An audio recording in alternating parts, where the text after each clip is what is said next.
माहेरची साडी, बाळा जोजोरे, कशासाठी प्रेमासाठी आणि वहिनीची माया अशा सुपरहिट चित्रपटांमधून अभिनयाचा ठसा उमटवणारा रुबाबदार आणि हँडसम हग मराठमोळा अभिनेता म्हणजेच अजिंक्य देव.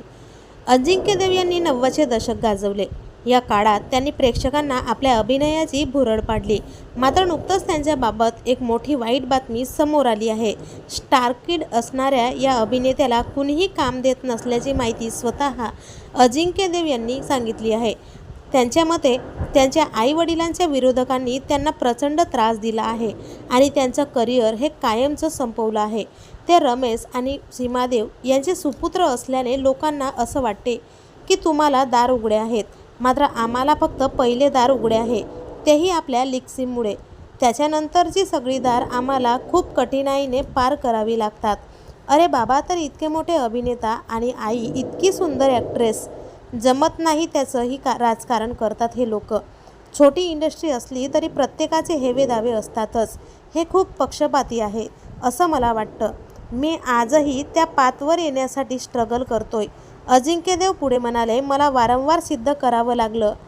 आजही सिद्ध करतोय की मीही आहे. मला असं वाटतं की हा प्रवास आहे.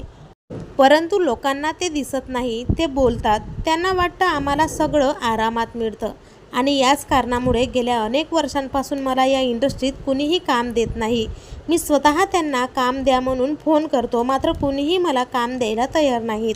मनोरंजन सृष्टीचा 4 दशकांचा काळ अजिंक्य देव यांनी पाहिला आहे.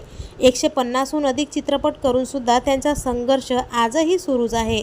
आज आशीर्वाद देणारे हात डोक्यावर नाहीत. खाली वाकून कोणाला नमस्कार करायचा? आईबाबा नसणं ही न भरून येणारी पोकळी आहे. आपल्या राज्यात हिंदी आणि मराठी सिनेमांचा प्रेक्षक वर्ग एकच असला तरी त्यांचा सिनेमाकडे पाहण्याचा दृष्टिकोन मात्र वेगळा आहे.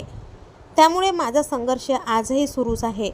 मी कोणी बडा स्टार नाही हे मला ठाऊक आहे, असे म्हणत त्यांनी या इंडस्ट्रीवर नाराजी व्यक्त केली आहे. तर तुम्हाला अजिंक्य देव यांचे चित्रपट आवडतात का? कमेंटमध्ये सांगायला विसरू नका.